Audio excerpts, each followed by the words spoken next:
All right, what is up, folks? Welcome back to another episode of the Help Me Understand podcast. I'm going to go ahead and jump right into today's episode with my special guest, Alejandra Morse.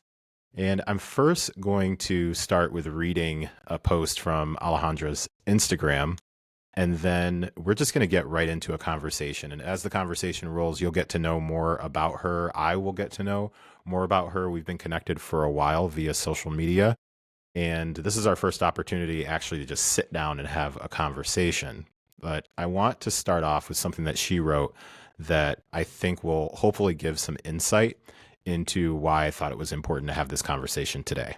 So in this post, you wrote, "Once you focus on strength versus aesthetics, everything changes.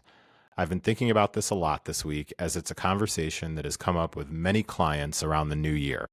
Be sure you chickadee check yourself before you wreck yourself and stop trying to shrink yourself. How we feel versus how we think we look can often have a discrepancy. I've found in my own personal journey that when I was struggling with how I thought that I aesthetically look, I was never satisfied no matter what progress I made. I would fall into body dysmorphia and hyperfixate on looks and weight or a number on the scale. After a while, I'd look back on old photos and think, wow, I was criticizing myself during this time. Why? I looked different than how I thought at that time. I think I look good here.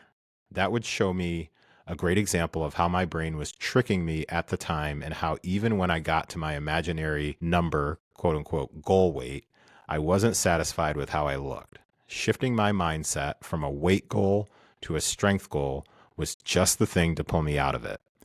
Everything changed when I stopped chasing a number on the scale and started focusing on lifting and getting strong instead. Making yourself smaller won't get you what you really want. Making yourself stronger will get you anything you want."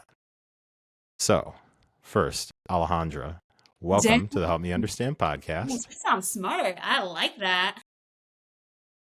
All right. So, folks, this is Alejandra, a personal trainer, nutrition coach, mother of two. Too. Yes. So, Alejandra, right off the bat, when you listen to that, and hopefully you hear your voice and not mine, but when you listen to that, what comes to mind for you with wherever you'd like to start that will give us some insight into where this journey began for you?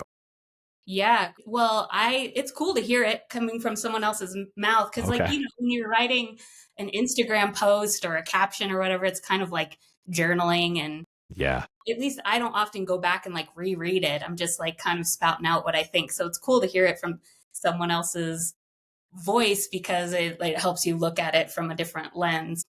The body dysmorphia stuff, I think, is a big reason why a lot of us get into fitness or like physique, right? We're like, I want to look a certain way. I want to be this certain way. I think that it all like started for me pretty soon after a breakup, and I Okay. was like, it's finally my time. I'm going to be fit and I'm going to do this. And turned out it was like way more, more layers of like mindset that needed work from that breakup as well. And maybe not just that breakup, but like patterns that I've developed.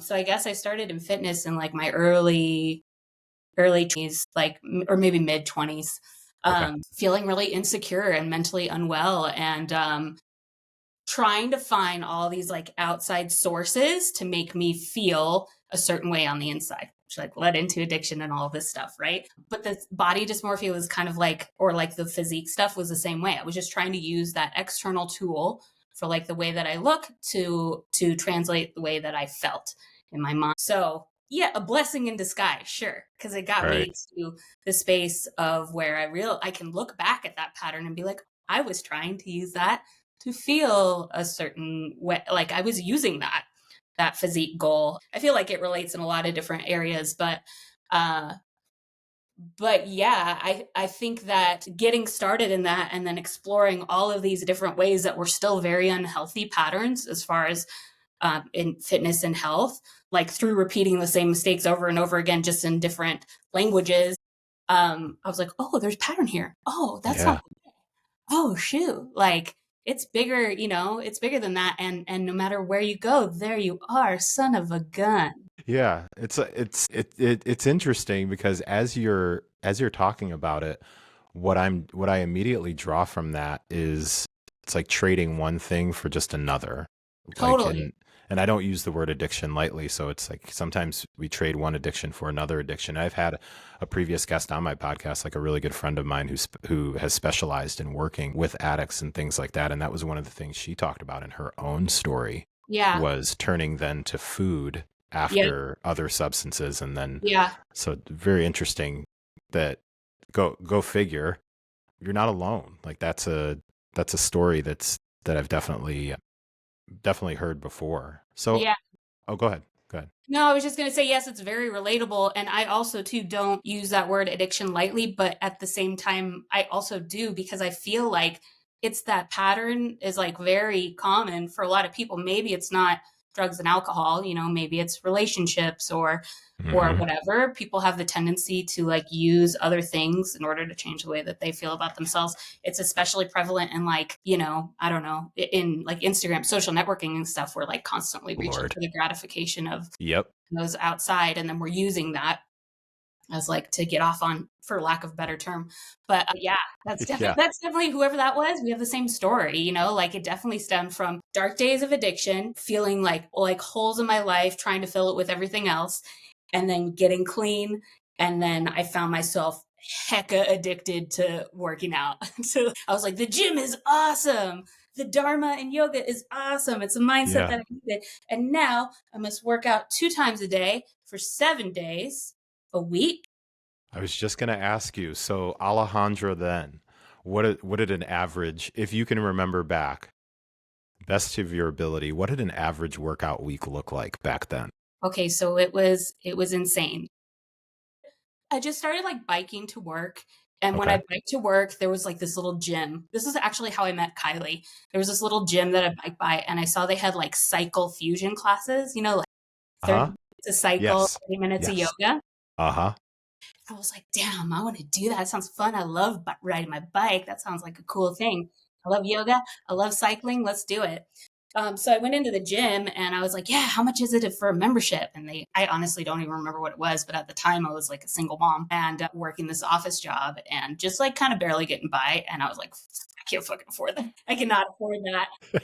Sounds fun, but I can't afford it. And I did some like trial classes and I ended up, I think, talking to the owner, and she was like, hey, I'm how about this? I need help cleaning the gym. Why don't you come clean the gym and we'll do a trade for membership. I was like, heck yeah, I'm down. Bet. Yeah. Yeah. So I'd go to my office job, go on my lunch break or after work to go clean the gym and then take a class or whatever. Ah, okay. I was like, this is so cool. I love this so much. So at first, manageable, like 5 days a week or And whatever. for context, how old is your daughter at that time? She was 2. Okay, so you've got a 2-year-old at that Yeah. time. At Yeah. that time. Okay. Yes. And Okay. and like, she would go see her dad half of the week, and then half of the week I had some solo time. I was able to make it work. But yeah, the more that I spent there, then all of a sudden the owner of the gym, her name was Donnell, she was like, hey, I'm doing a training. You want to like do a training and learn how to do this stuff? And I was like, Yep. whatever gets me free classes, for sure, I'll do that. So I did her training and it was like, I can't remember, a couple of months maybe or something like that. And before you know it, I was teaching classes and I just wanted as much experience as I could. So I would sub everybody's class. This is Snap. Okay. this is Kylie and I got close. You were the super sub. You were the super sub. I used to work in a gym and there was always the super sub, the person who you knew. Like, Yeah, but because I was like yeah, hungry for it. I was like, yeah, that's I want to awesome. get my foot in the door any way I can. And I also wanted to make money. It wasn't like very much money, but I was like, yeah, I'm super passionate about it. That addictive personality shone through. And I was like, I'm going to do this and I'm going to do it times 50 Yep. forever. The all or nothing thinking, which is like a whole nother conversation. So I subbed all the time. And so then this is when it started like ramping up and I was teaching 2 to 3 classes a day. And then, so like I would say 15 cycle classes a week, maybe, which is, Lord. I think, a lot. Okay. I was actually just going to ask you like what type of class. So it was this studio was it cycle and yoga? Like those were the two main things Yeah. for that studio? Okay. Yeah, and then they had like the fusion classes. They had some strength training classes, but not a whole lot of lifting equipment. There Okay. were like, I actually met my husband working at this gym, and he taught like a mobility strength training class. This place was basically the life changer for you. This was the Alejandra version 2.0. Yeah, I met my Okay. husband there. I got my start there. But yeah, it was a lot. I was teaching a lot. And when my husband and I first moved in together, he was like, we were talking about it a while ago. He's like, remember that time you were like sick for like 3 months? And I was like, oh yeah, I do. It's because I was teaching 15 to 20 cycle classes a week. I was Yeah. like pushing so hard that my immune system was totally shot. I was just, and not like deathly ill, but like always had a Yeah. cold, always had some cough or something like that for like a good chunk of time. And after I went to the doctor, it was like it had been 3 months of like having this cold that wouldn't go away. I was like, maybe something's not working. Maybe Right. something's like wrong with the way that I'm doing things here, Yeah. you know? And I started getting like injuries. I injured my hip really bad. We played in a 1 cup kickball league and I couldn't even run. It's like limping when I kicked the ball. But yeah, lesson learned the hard way, right? I was like super overtraining and yeah, not fueling properly either.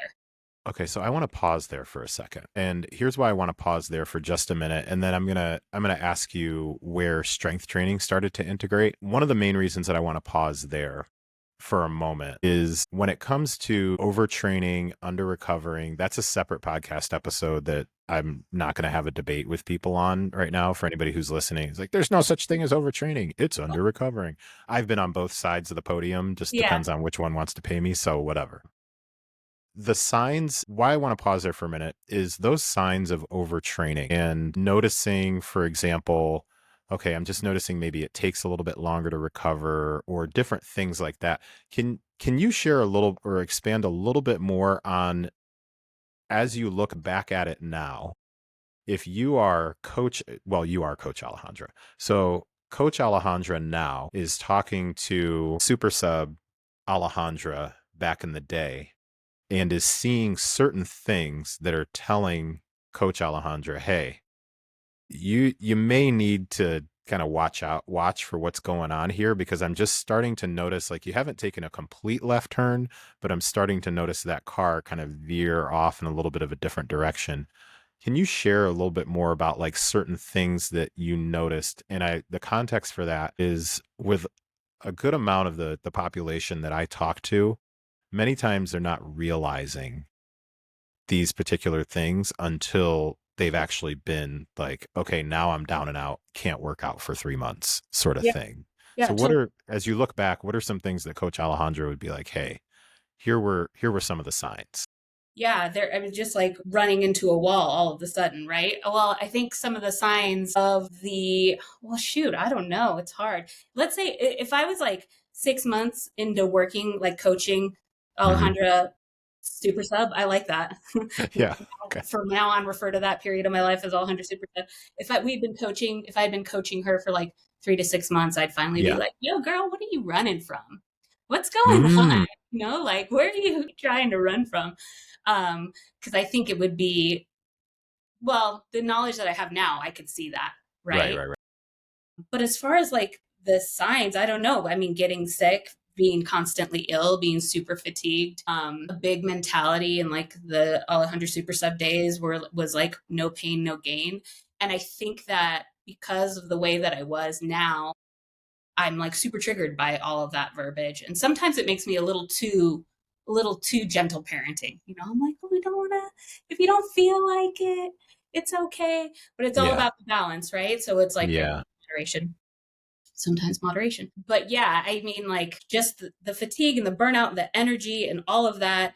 My body didn't feel good like how initially it used to feel good when I was doing all this activity, right? Because it was like brand new for me.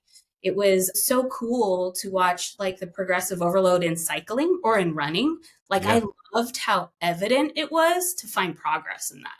Like you Yeah. could see like after a week of cycling, like it was very, very clear the next week that you were like faster or stronger. You could like turn up the resistance a little bit more. And so maybe that was like my first glimpse into like progressive overload showing me tangible evidence more than physique, Right. right? I do remember that about running, being like, fuck yeah, last week I ran like, I don't know, a mile and a half on this mountain run or this trail. And this week I ran like 1.75. Whoa, cool. That's cool.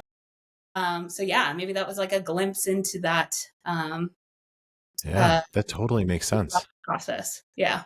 Yeah, that makes a lot of sense. And you do bring up, I think, a really good and very common point when it comes to someone being like a really great coach and being able to start to pick up on things with that Mhm. question about like I'd kind of ask her like what exactly is there anything going on that you're potentially like trying to avoid by adding more and more and more, like Mhm. almost I've seen that movie play out before because I've also been the lead actor in that movie Totally. of trying to use exercise sometimes as a distraction Yeah. from facing like other areas that really needed more attention at the time. So Yeah. again, And that's then like a there's my different therapy session for me. yeah, So for sure. yeah, Dude, like fitness and training, there's a fine line between I am your therapist and I am not your therapist, but like, facts. Yeah. sharing, it's always been helpful for me. I think everybody learns and receives in different ways, but it's always been helpful for me to hear somebody's personal experience. It takes the victim mode straight out of it. You're like, oh, Yeah. I'm not the only one that XYZ. You did that's what happened when you did it? Cool. I love personal experience stories. Not I don't think feel like every client really jives with it. Sometimes they're like, "No, we're talking about me here. I don't want to I hear agree. your personal experience." I agree. Yeah, it just depends on how you receive it, but that what is it precision nutrition? My favorite question is like, "How's that working for you?" Like, Yeah. I'm I not think going to I tell think it you is some format of that or yeah, like motivational yeah. interviewing. Yeah. I can see from my perspective over here watching you, this is not working, but like I want you to realize that on your own. So how's that working for you teaching 15 classes a week, Alejandra? I'd probably be like, yeah, I'm fucking tired, man. Yeah. Yeah. Yeah. Well, and it's so important to help from my point of view, everybody's coaching style is very different. So from my point of view, it is important to be alongside someone and help them come to that realization. And I work through like this 4-step process, and one of them is awareness. And when it comes to awareness, it's not about me saying, hey, here are the things that are like abundantly clear to me that we we need to make some changes with if you want to get to this particular goal, because that's more telling and reporting and Mhm. me almost like analyzing, filling out a report and saying, hey, here's what's going on, versus I want more of awareness where the client says to me like, yeah, I'm noticing this and this. Okay, well, what do you, like you said, so what do you think that could be? Oh, well, Yeah. you know what? That could be because of XYZ. And they're like, well, I had never been aware of that before. I wasn't aware of my pattern. Yeah. And it's so powerful. That little moment, that little light bulb moment for them. That's, at least for me personally, too, that's the light bulb moment that where the things switch, right? Or where the shift happens, or where, the awareness then can become action. Oh my gosh, we're so, yes, awareness, action, and then alignment. Something else really good too. But yeah, it's you're reaching your hand out when you're coaching somebody, right? Hmm. In training, in mindset or whatever, you're reaching your hand out. If they don't grab back, they're not, what they're just going to be over there. Nothing's going to change for them if you're just I'm over here and I'm telling you exactly what to do. It's a Right. collaboration. It's a collaboration, and we plant the seed and we hope that the spark comes, and we keep telling the same lessons over and over until you're ready to hear it. Yeah, there's that quote, and we'll move to the strength training thing, but there's that quote, the day you plant the seed is not the day that you see the fruit or whatever it is. And I just remind myself of that all the time. I also remind myself of that when it comes to parenting too. But again, we've created 4 different podcast episodes out of this I one. don't want to be on Old, how that. old are how old are your kids now for So reference? now my youngest is 5. She's going to be 6 in a month.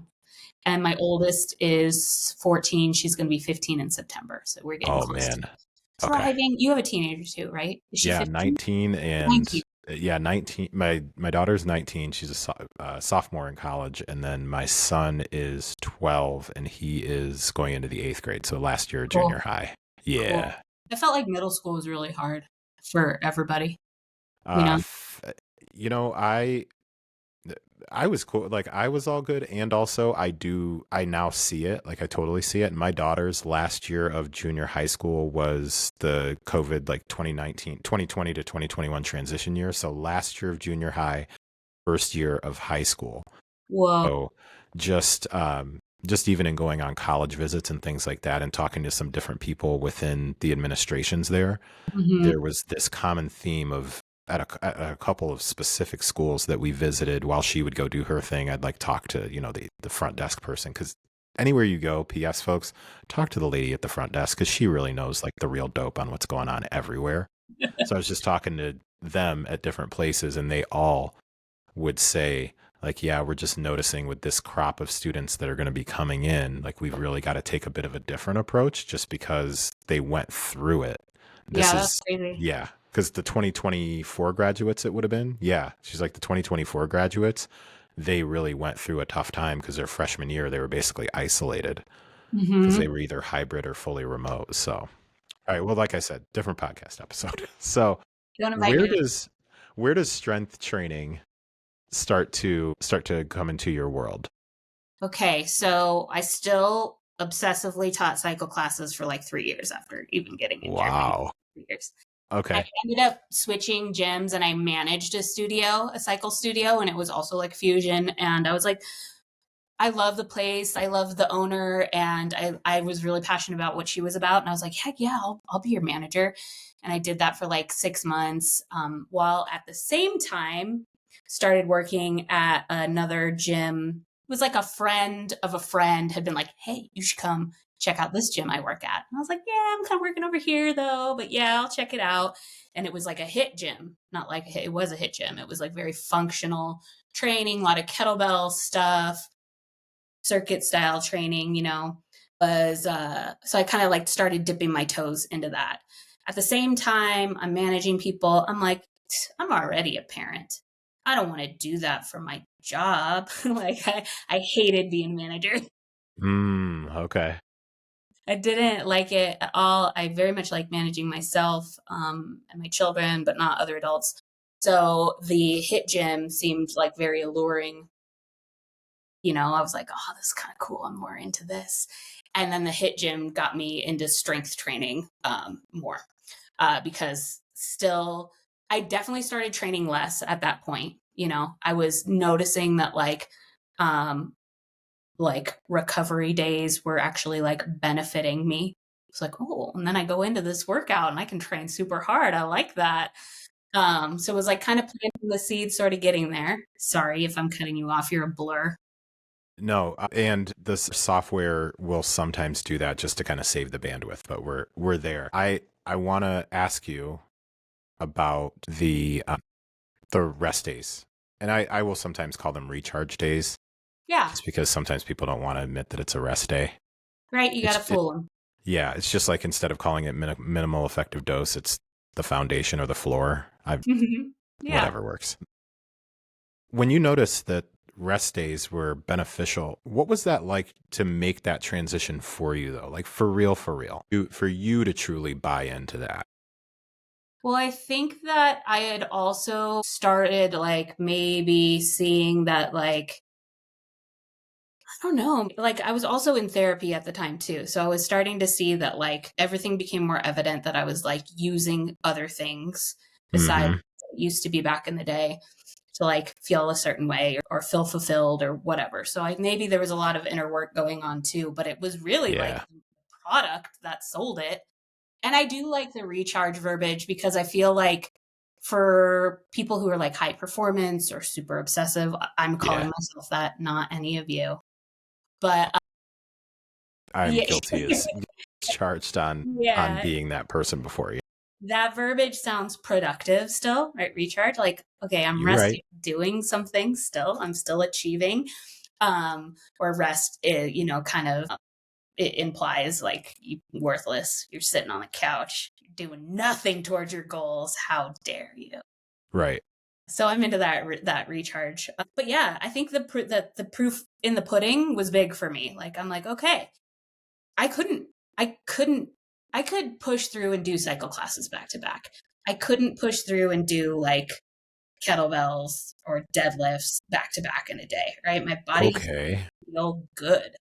Yeah. So I noticed when I took rest, and then even like throughout the year working there, I noticed when I like trained hard in a certain area, then took a recharge day, then I could do a different like sort of area or whatever. Then my training felt more productive, felt more, Yeah.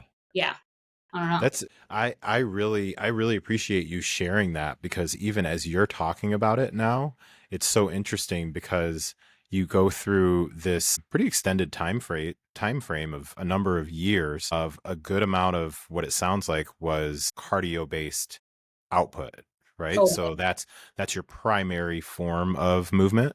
Mm-hmm. So I'm not making that up. Okay. Nope. So in I'm going to assume that in your mind you're working hard, Heck yeah. and likely you're trying to work harder, each time that you go. And we all know kind of that hamster wheel that can go on. For But in sure. your mind, like, hey, I'm training really hard. Then there's a different stimulus that's introduced. It requires a different level of intensity and output.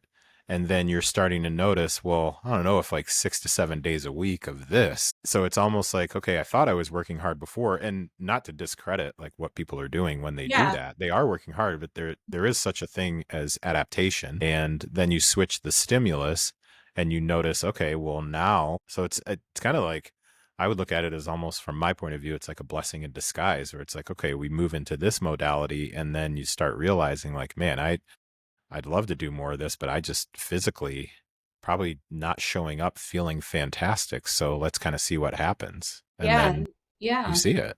Yeah, and the reason why we wanted to do it was to feel good, well, and to look good or whatever, but like the Yeah. motivation was it was not following suit with what was going on. And I don't like I am not knocking HIIT or cardio at all. Also, just like in that lens was not Right. working for me. And maybe people do like to train more cardio and they have different goals. Like there's different stuff for everybody for sure.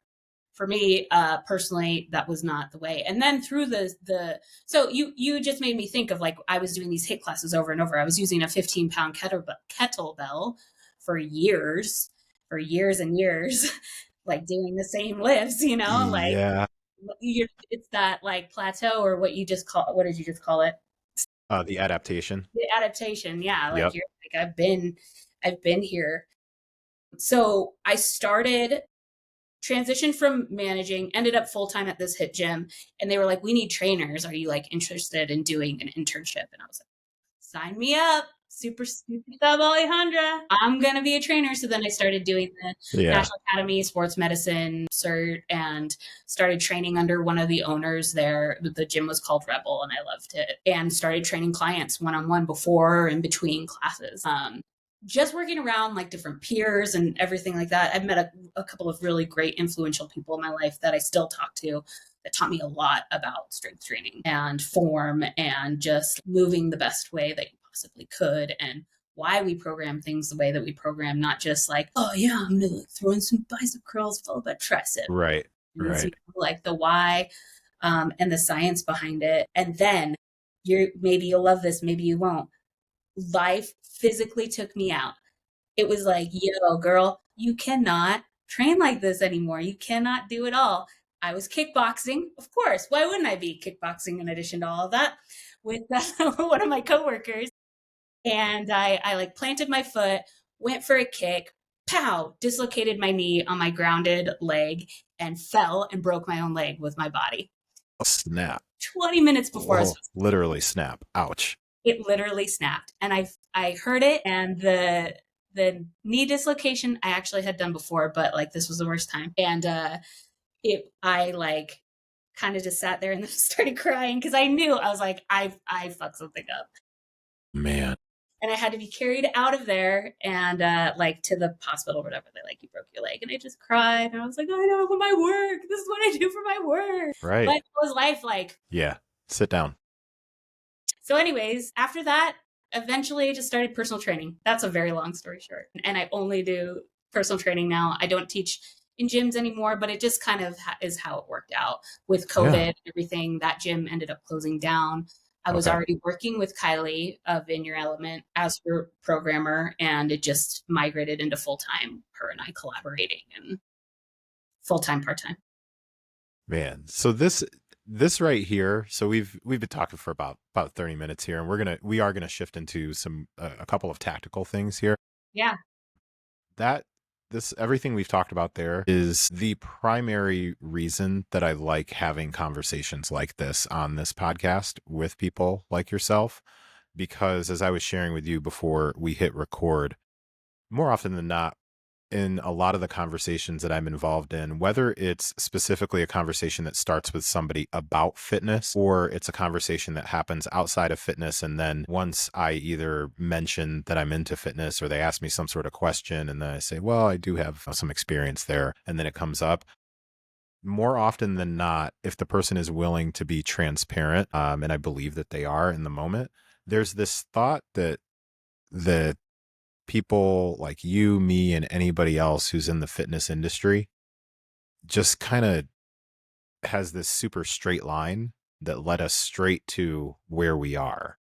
Like I don't know, went through middle school, junior high, high school, and maybe a little bit of college as athletes or whatnot, and then just decided we're gonna just be be personal trainers or fitness coaches, and that's just what we're gonna do. And we really haven't gone through any sort of like the main struggles that a lot of our clients struggle with or anything like that. And I always like to kind of back things up for people and be like, I'm just going to tell you, there's this quote that says like one of the main mistakes that people make is thinking that where they meet someone is where they've always been. And I Yeah. have always found that to be very, very true, that sometimes when you don't stop and take the time to fill in the gaps, then it's not the other person's fault. And it's certainly not like our fault. But when you don't fill in the gaps, people will fill them in with whatever they assume to be the case. So, My favorite momism, if I went into my teenage daughter's room and I was like, what do I always say about assumptions? She would say, you always say, when you assume, you make an ass out of you and me. facts. It's my Yeah. favorite quote ever. But yeah, and that's partially the fault of the internet or whatever. We only see what we show people, or like we only see what we are shown, which is like the best versions of ourselves a lot of the time. So it is refreshing when somebody can come with the nitty gritty and be like, yeah, this is what got me here for sure. And yeah, then it's like provides relatability. Like we are all human and we're all figuring out. That helps me with parenting a lot. Just fucking figuring shit out all the time. Yeah, big time figuring out as we go. We're just winging it, totally winging it. Okay, so let's shift gears here and let's talk training. Like let's nerd out for a little bit.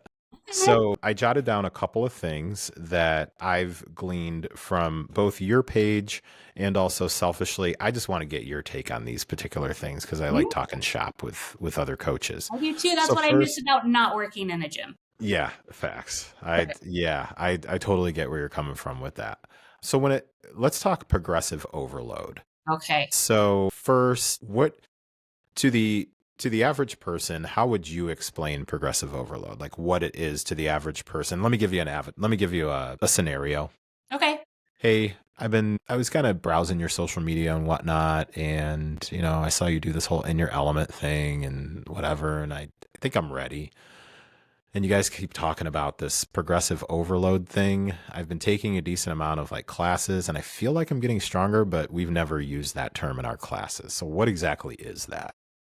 This is like actually a lot of times when people are coming into our groups, like exactly the Yep. speech that I'm giving. So, and like for someone who's new to training, I like break it down to exactly what we're doing and say like, hey, we have these like 3-day or 4-day a week programs, and and there you have either 3 days a week or 4 days a week, and you're going to be repeating this same workout for the next 8 weeks. And while that might sound boring to you, you're going to use progressive overload, which means you're going to provide more stimulus by either adding some more load, adding maybe a little bit more volume, or maybe increasing your range of motion or your time under tension. And maybe even that verbiage is like a little bit too much Right. for coming in. So maybe I'm like, so each week we're maybe going to add a little bit more weight to this lift.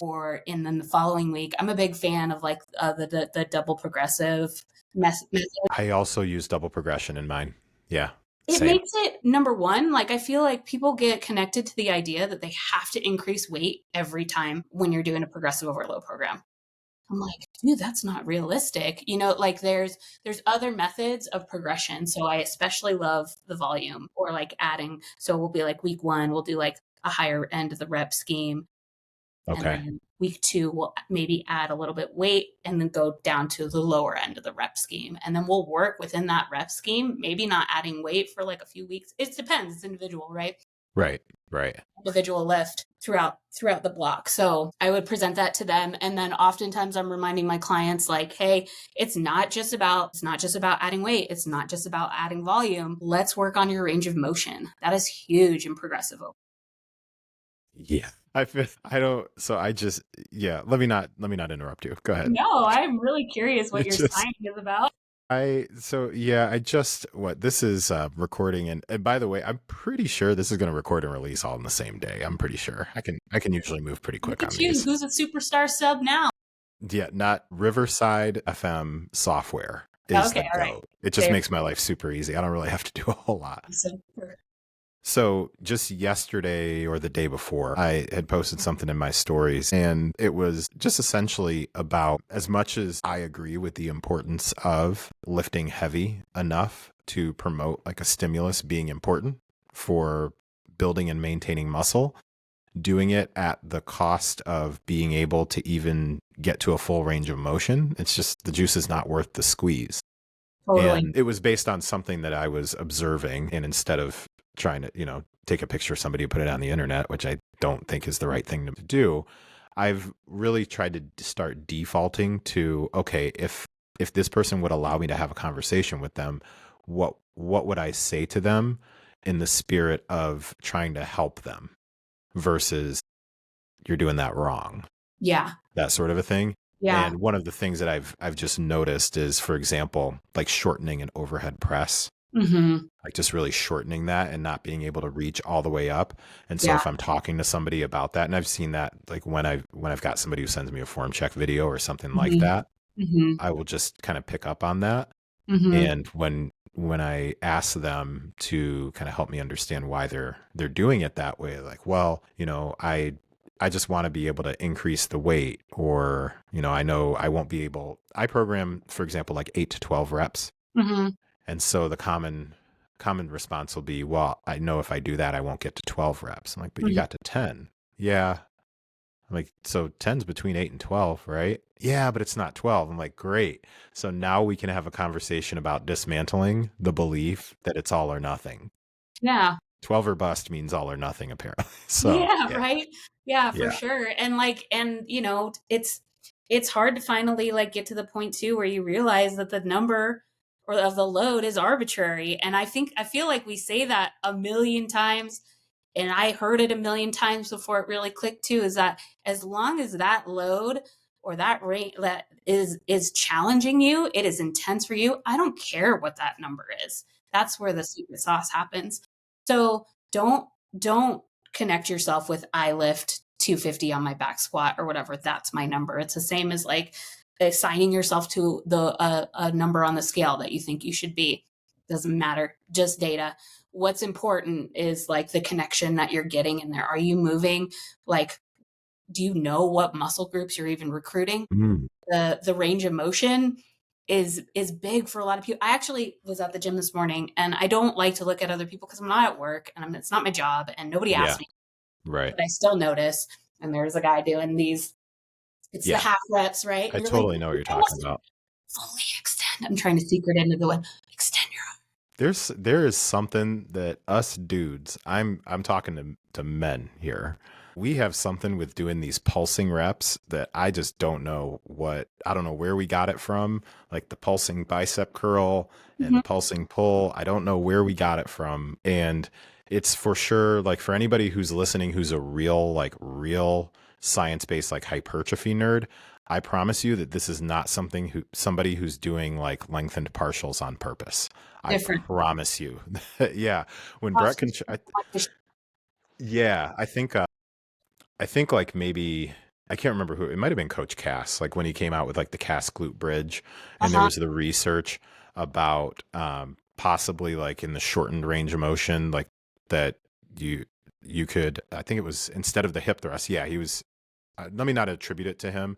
However, there was a big movement with the cast glute bridge being better for glute hypertrophy than the hip thrust.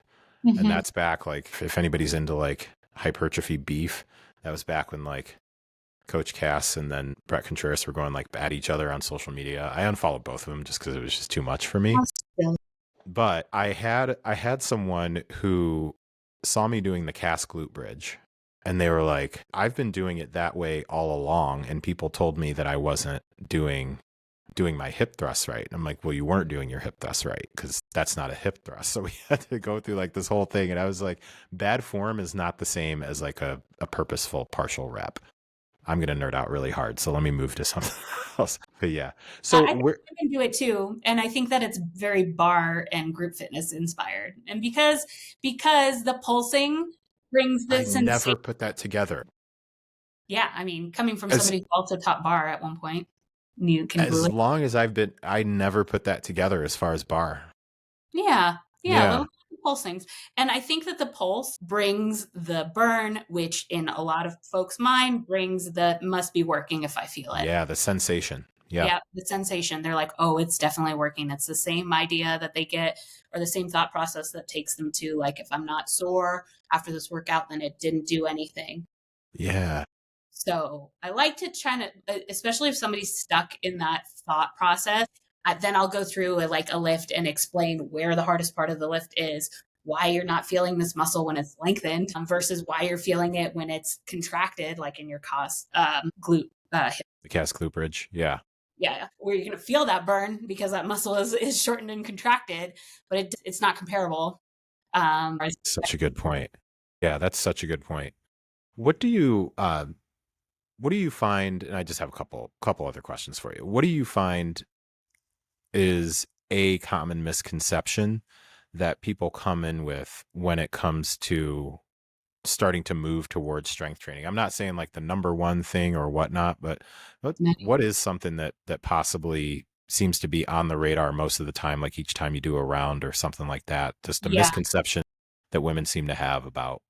I'm saying women because you primarily work with women I in was your just about group. to say that. Yeah, That's the for the only reason. record. Yeah, Yeah, for the that's the record. only reason I said that, Yeah, by the way. yeah. I know that I actually do have one male client. Hey, Charles. Me and Charles go way back. Thanks But for listening. yeah, I primarily coach women. So yeah, Okay. I Yeah. get that a lot. The biggest one, or maybe not the biggest, but a very common one is I'm going to get bulky. If I'm lifting and like the rep scale of like even 6 to 8 or 6 to 10, I'm going to get bulky if I'm lifting heavy. And so Heavy. the misconception is also, what is heavy? Let me explain to you what is heavy. It's that conversation that we were just having. Like, what's heavy to me may be not heavy to you. You might, that might not be a challenging weight, or vice versa. So kind of like they think they're going to get bulky from strength training. That's the biggest one. What else? What else? What else? How If do they're not you sore, then it's not doing anything. Sorry, go ahead. Ooh. Well, okay. How do you start to work through the bulky conversation? The bulky conversation sometimes will start with like a perspective shift, like, hey, there are some people out there who work really, really hard to get big. Like, Yeah. it takes them years to get big and to get bulky. And it takes intent and a surplus in your food, and it does not happen on accident.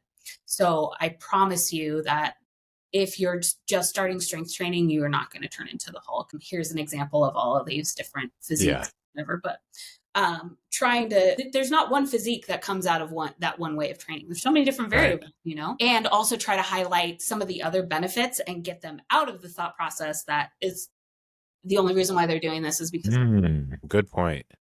right? Yeah. Like, it's like, okay, well, here's all these other benefits of strength training too, and defining the difference between tone and strength, which is nothing, like a debunking tone, that great adjective. Hit me with that for a minute. Well, So, like that's like a big sales word in yeah. our world. Like, you want to be tone, you got to build muscle. That's what toning Right. is. you're building muscle. So building muscle doesn't necessarily equal bulk. It equals the tone that maybe you're after, or maybe you're not. I don't know. Maybe everybody's different.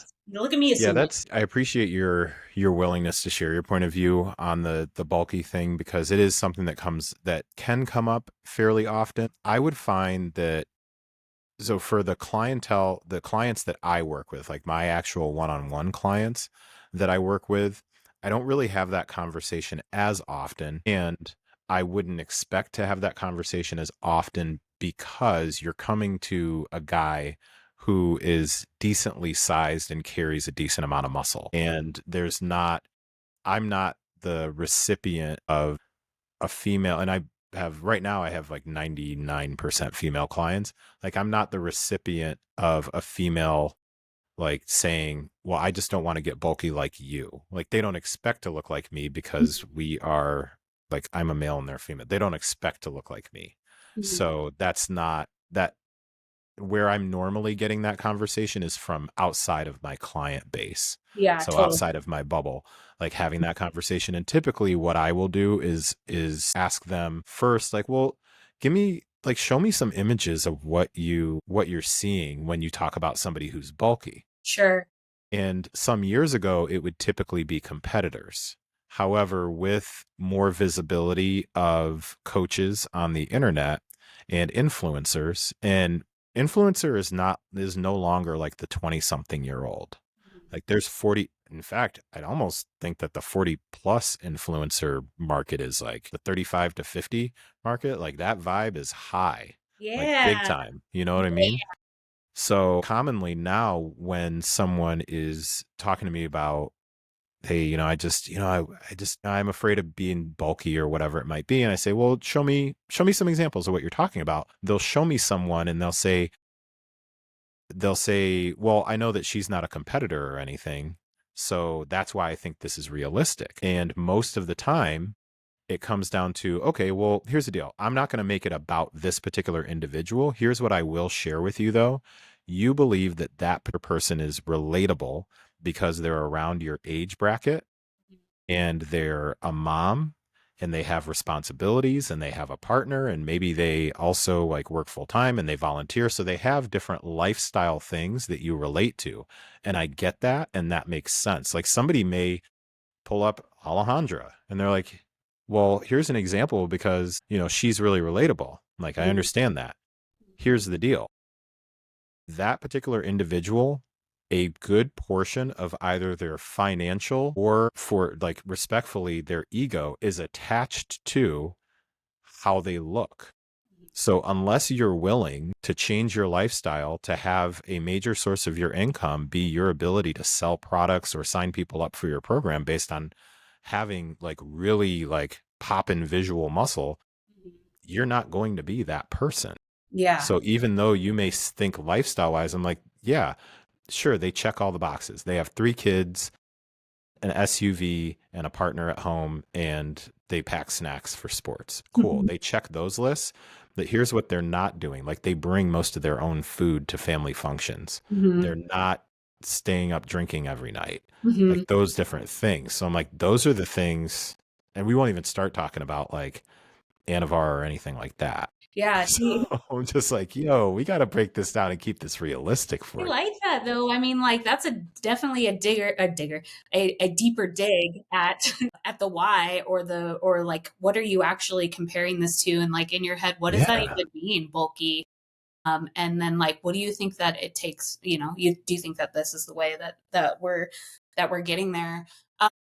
In our groups, in your element groups, we have like monthly membership, and then we have like our 8 week things or whatever. And I'm always in there assessing the form for the current block or whatever. I have a hard time sometimes getting people to post videos of themselves working out because maybe they're insecure. Same. Yeah, Same. they're not comfortable in their own skin, or they're not sure how they're going to look, or they're afraid of doing it wrong. But there are some people who do, and it is like such a valuable thread for a number of different reasons. Number one, Yes. you're getting online training, which means you're getting no in-person training, so you're not getting any feedback on your form or on your intensity or anything. So now all of a sudden you get that in this online world still. Awesome. But then also I look through these these form videos and I just see bodies and the way that bodies move. Now that's because that's my job, right? Right. But this thread presents like a catalog to the people that are in the groups and they train to watch these bunch of different kinds of bodies moving, doing the same lift, but looking different, And I think that that's like a really cool and powerful thing. With Kylie's group and In Your Element, we used to have more coaches and we don't have as many as we used to, but a really big draw that I loved about the group is that we were a collective of coaches and we're all totally different. We have different physiques, we have different lifestyles. And while some people may be able to relate to each individual one of us, they're able to see that like there's no one like a prototype, Right. of human out there. Like health can look different to a bunch of different people on a bunch of different people. It's that's such a good point, and I can relate to you on that, on the apprehension with form checks. Yeah.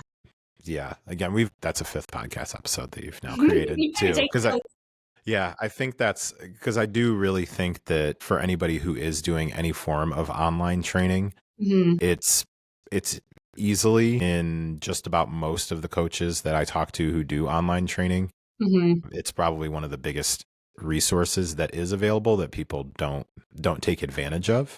Yeah. As far as how that goes. And that's like I said, that's a whole different thing. Yeah. Yeah. Totally. Big time. All right. Well, go ahead. That's the end story. Take advantage of your online trainer watching your form videos.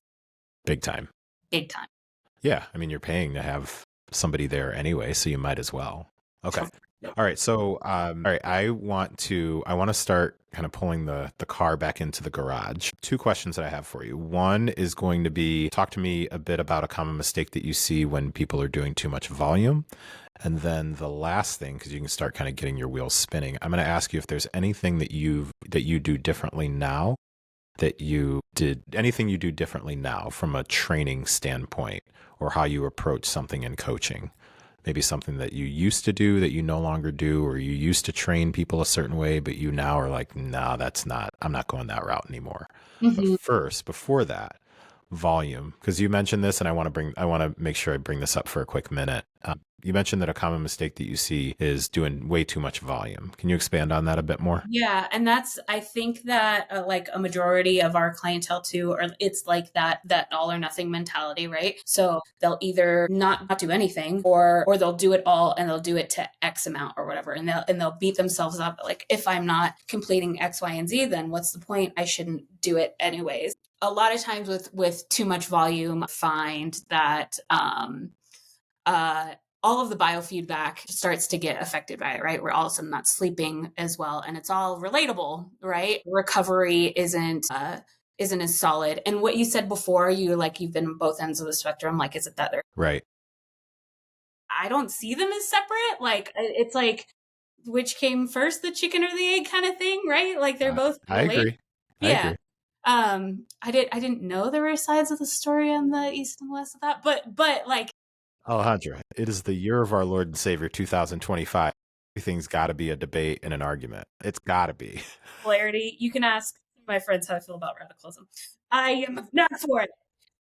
So, anyways, it's like hand in hand, right? So then you're not sleeping, and you're likely not eating in alignment with your goals because everything feels funky, or you're more tending to I don't know if that's relatable. Anyways, in the injury for sure is a big one that I see with volume, and stress.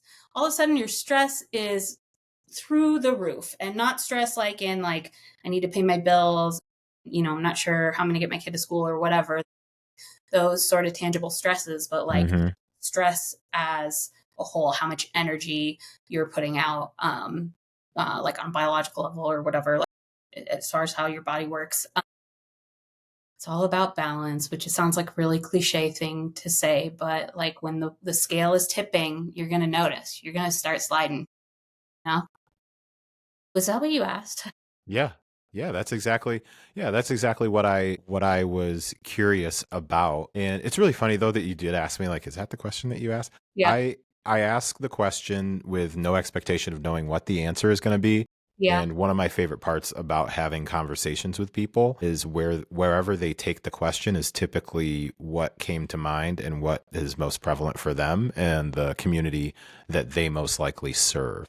Cool. So I just mentioned that because I've been in conversations before where somebody will say, "Oh, well, that's not the answer I thought you were going to give." Yeah. And so I've tried to help them understand, if you wanted me to gear that answer more towards this particular person because you wanted me to help you get your point across, Hmm. then you just got to give a brother a heads up on that ahead Yeah. of time.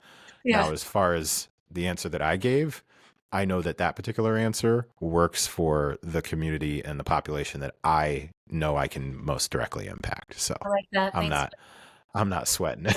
I Yeah, was feeling that makes self sense to me. I was feeling self-conscious about my ADD. Sometimes the brain hops, you know what I mean? Nah, it's all good. The scary part is sometimes people think that I'm going to keep the conversation organized. I'm like, oh, you must not have met me before. Okay, so last question. Something that you as a coach and trainer do differently now. Could be something you've changed your mind on, whatever it may be. So I think that there was a moment in my fitness career that I was like, no excuses for sure, super hard. Like, we're going to get this done. I got your back. And I'm not, like, I'm not taking no for an answer. And then the pendulum swung the other way. And like had mentioned before, like the gentle parenting way, millennial. It's okay, honey. Like, if you hit me, just make sure it's a closed fist. No, that's an exaggeration. Lord have mercy. No, I'm just kidding. Yeah. It was Oh, almost too much woo and almost, okay. like a little bit like, oh, it's okay. You don't feel like it's okay. And I feel like I've kind of come out of that. Like, I'm not saying that being gentle is wrong, but I want to be holding people accountable. But I also want to make sure that we're listening to our bodies and doing what's best for our health. So I find that I'm like a little bit more in the middle, like even keel. So like while I'm saying, for example, like I used to be like, you better not work out when you're sick, or else it's going to be the end for you. I Yeah. feel like maybe now I'm more like, okay, like if you're feeling up for it, your energy's okay, and you want to go for like a longer walk, go for it. There's no rule, there's no like specific rule. So I guess I feel more now in training a bit more flexible and open to change my mind versus like grabbing on to certain ideals and being like, this is the way. Oh, So I dig that. I dig that. I'm going to try to not make this about me. And you also reminded me of something. tell me. So I for sure have yeah, some years ago, like when I first got started. So I've been trained in the actual training space, like professionally for about 10 years now, a little over 10 years. Cool, we're about the same. Yeah. And I can think to myself, while I certainly can't really remember being the type of person who was like, no, like either get it done or you must not want it bad enough sort of thing. I certainly can recall thinking something close to that in my head, however, not having it come out to Mhm. the individual. And there was a point, and this was again very early in my training career. However, there was a point where when I really sat down to try and figure out, okay, where is that coming from? Like, why am I thinking that way about that particular individual? Because it's got to be something about me. It can't be about them because they didn't come seek me out because I wasn't like someone who got my start with going out to try and find people. I started by working at a gym that asked like they asked me to start training people there. I still was working full time and I still work full time in retail outside of training. So that wasn't my thing to begin with. And I just remember being like, well, they're seeking me out and they're coming to find me. So there's a level of motivation that's already there. And what I came to find was that was when I was going through a time frame of I was really worried about it because I wasn't sure that I was confident in my ability to help them through if Yeah. they didn't do it the way that I wanted them to do it. So if that person, especially like, okay, well, that person injures themselves, well, I don't know if I'm really good at helping people who can't squat for 2 weeks because they injured themselves or there's something going on with their back. And while I haven't completely, at the time, like I haven't finished my corrective exercise specialist certification, so I don't know if I can help that person. So it was more of like a realization of not feeling confident with being able to go with the flow and figure things out for adults as they happen. That Mhm. was leading me to these thoughts of like, well, like maybe you should back off and maybe you shouldn't do this and maybe you shouldn't do that. I think subconsciously I was giving that advice or at least giving off that vibe because it was more about, it wasn't out of concern for you're going to hurt yourself. It's if you hurt yourself, I'm not sure how to handle that. Yeah, totally. Or their performance is a A result reflection of of, a reflection of your coaching, right? yeah, because I even thought that too. I was like, well, if people don't see my client in the gym for 2 weeks, they're going to think I hurt people. Yeah, or that I'm not good at keeping people motivated or Yeah. whatever. When like in the big Yeah. picture, it's like I don't know. What a Sometimes, selfish way to think. yeah. I Well, was, we're I was human, like that. right? Like we're Yeah. just in the end, we are. It's like we are the Katniss Everdeen of the world. It's all just about us only. Like Lord. we're here for our survival, but in our world we're here to help other people, so Right. a good thing to remind ourselves, like, yeah, Man. we're here to help, and this does not reflect on me. I've always found myself in service, and it's a good place to be. It's a good world to be in. Yeah. Well, man, I'm so glad that we got a chance to have this conversation. Me too. And it won't be the last conversation we have. I'm pretty certain of Yep, we got this. our And parenting podcast and our I know. I forgot the other one. See, we'll have to go back Yeah. and Parenting, therapy, and fitness. It's sure. just, we'll revisit, we'll do another future episode and just dive all into those Sounds good. too. Well, so for folks who would like to connect with you, your content, follow along, that sort of a thing, best way to be able to engage what you We're do. pretty I've lost the train of thought. We're pretty active on Instagram, so you can find me on Instagram at Alejandra_Morse, or In Your Element is the collective of coaches that I work with, and Kylie Larson, I believe it's at In Your Element. Oh my gosh, I should know that. I think it's that. I think it's I It's will either put it in the show notes, but I believe it's the elemental coaching. I think it's like thanks. the underscore In Your element. Element is the courses that we run. Thanks, JK. No, no problem. Kylie's a friend and she's been on a couple times, so it's all Yeah, good. Kylie. I got your back. I got your back. All right. Well, with that, folks, if you stuck around to this point, I just want to say thank you for listening to another episode. Typically on my solo episodes, I start off with a little piece of gratitude just to say thank you because I know that you have a lot of different content that you can consume. So I'm certainly not ever going to take it for granted. So even though I didn't say it at the beginning, I'm still going to say it at the end. Thank you for listening. I do appreciate it. If you have comments about this particular episode, questions, anything like that, you can reach out to myself, jump on Alejandra's page because she does drop some different form check tips and different things like that, which are really cool. And as you've heard throughout this particular conversation, a good amount of stuff around the mindset of what I call keeping things in the road as you continue down like this fitness path. It's not really something that you just reach a destination. And just like the journey that you shared with us, there's so many different facets and phases. So it's not about like, okay, well, I've reached this particular stage and now I'm done. It's as it continues to evolve. So thank you again, folks, for listening. I appreciate it. Take care, and we'll talk to you next time.